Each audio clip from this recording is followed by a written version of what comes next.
is a scam not a scam, but actually still a scam when it's a yarn mystery box? It is my perhaps controversial opinion that if you strip away the feelings and just go with the facts, that there's actually no market for this as a product. But before you think I'm just the fun police, and you wouldn't be the first person to accuse me of that, I want to be clear. I get the appeal of mystery bags, surprise boxes, and everything that goes with them, particularly if it's a product that has a big appeal to you. They play on your emotions and expectations. There is such a sense of winning. You can feel like you're kind of resource gathering with a surprise element. It's a little bit like getting a birthday present when it's not even your birthday. So where's the harm? Well, in a very literal sense, this isn't a scam, right? You know what you're buying, what you're investing in is an unknown. That is pretty much the only thing you know in a lot of cases, but you do know that.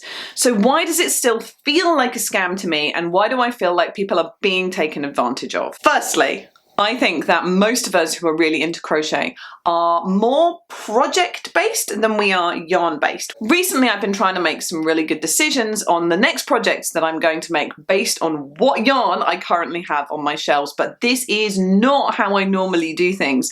I am project-based, not yarn-based. The decisions about what I want to make next are to do with what appeals to me, what season it is, what I want to make as a gift for somebody else, however misguidedly sometimes.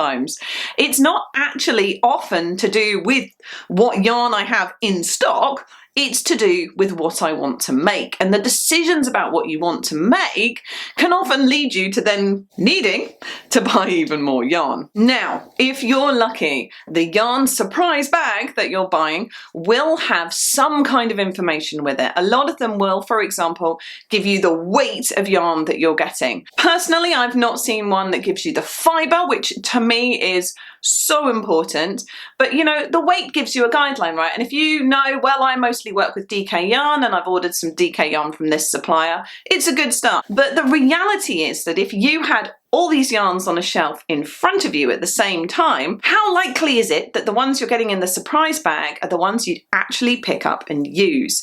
Fibre, for example, is so important to most of us that crochet, especially when we've been doing it for a while. We know what our preferences are. We know what our favourite blend of cotton yarn is, which brands we like those blends best from. I know, for example, that I adore the texture of merino wool, but it's not my favourite thing to work up. Again, several of the sheep's wools really hit and miss whether I get along with the texture of them at all. If I was buying a mystery bag, I could end up with some totally gorgeous yarn in a weight that I work with quite frequently, but that gives me a really icky feeling when I touch it. And if you're not a person who's bothered by texture, then that's less of a downside for you.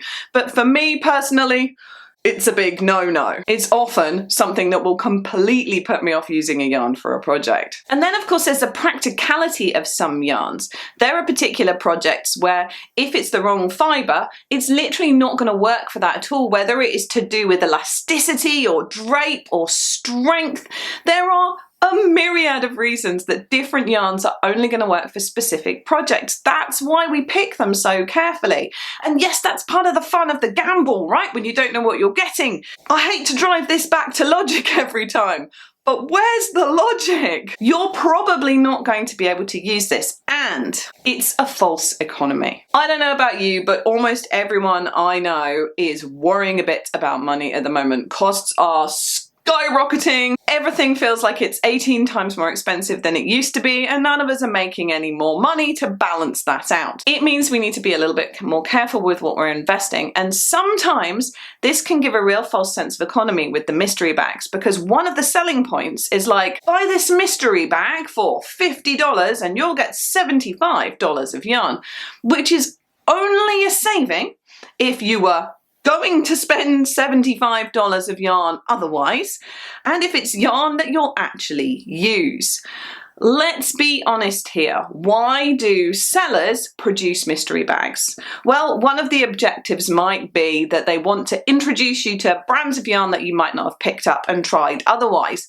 Fair enough, right? Slip some into the bag, you discover something that you really like. But personally, and maybe I'm a massive cynic, if you're familiar with the channel, let's be honest, I am a massive cynic. It's about money again. It's a business. It's absolutely fine to be a business and to want to make money in your business, and at the end of the day, if you produce a product, once it's gone through the normal passage of time and business, there's going to be an amount of it that you can't use because it doesn't sell. Sometimes it doesn't sell because you ordered too much in the first place or made too much in the first place, and sometimes it doesn't sell because it's rubbish, because people bought a bit of it and it didn't work, or the colours didn't hit right, or it just was seasonally inappropriate. Not so much a thing with crochet, but you get where I'm going.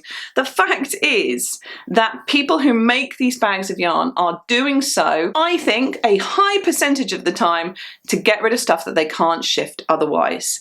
So the likelihood of that being something that you're going to like and use and appreciate is then down a little bit from what it would be if you'd had a good squeeze with it first, or even just looked at it online and made your decision based on one of those sort of factors of materials and washability and everything that we otherwise base our decisions on. The other thing that gets to me a little bit is that this isn't like a one-time thing. The people who I know who love a mystery bag or a mystery box love that sort of thing. They're not just going to buy one mystery bag, have a bit of fun with it, shelve it and hopefully use it at some point. They're going to buy other mystery bags because they like the feeling, they like the surprise, they like the dopamine that they get with it. But there are better ways to get our dopamine, people. Have you tried martial arts? It's a good one. The fact is that shopping as a way to get your dopamine, to get your boost, to get your happy vibes, as we all know, is a solution that has a ceiling. Most of us a financial ceiling, but a lot of us a storage ceiling. I absolutely love the aesthetic look of beautiful, glorious yarn walls,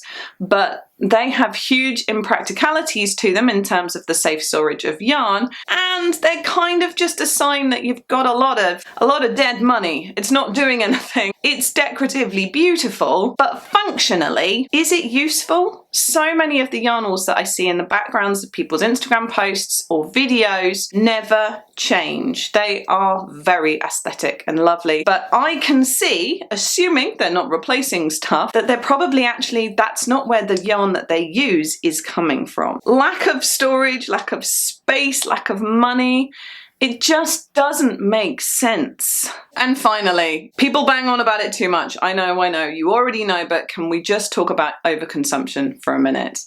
Once again, we hit back to the dopamine and the storage and the money and the everything else issues, the unknown, the impracticality. But we need to take care of the resources that we have on this planet, and spurious buying is not a great way to do that. I actually think that there are ways of maybe bulk buying like second hand that people have got and then they don't use, or doing yarn swaps and things like that, that can be in a way a helpful contribution to the problem. But buying a mystery bag in order to have a little bit of fun for a minute, but actually in reality not end up with something that you're going to use, it's just another leaf on the tree of overconsumption. That's a thing. Should be a thing if it's not a thing. But anyway, basically, yes, on paper, legally, yarn surprise boxes are not a scam. But to me, ethically, sensibly, and with my boring grown-up hat on, kind of are. But I'd love to hear what you think. Do you buy them? Do you actually find them useful? When you've bought them in before, do you use the yarn that came in them? Do you think I'm talking nonsense and just being a spoilsport? I cannot wait to hear what you think. Let's have a chat in the comments section below. And before you go, I just want to let you know that I am starting a new YouTube channel. Those of you who I've been chatting to for a while will know that I am not just a crochet person. I have quite a lot of varied interests, and one that I am massively into is martial arts, and I am starting up a new channel focusing on women in martial arts, and it's gonna almost immediately get a bit controversial, I think, but I have a lot to say, and if you like my style of content and that sounds interesting or appealing at all, I'd love it if you check it out. Can't wait to see you over there. Don't worry if it's not your thing, it's a very different sort of thing, but I do also think that all crafters can also benefit from learning martial arts. So yeah, strange way to end a video, but happy crocheting, or whatever else you do that's fun.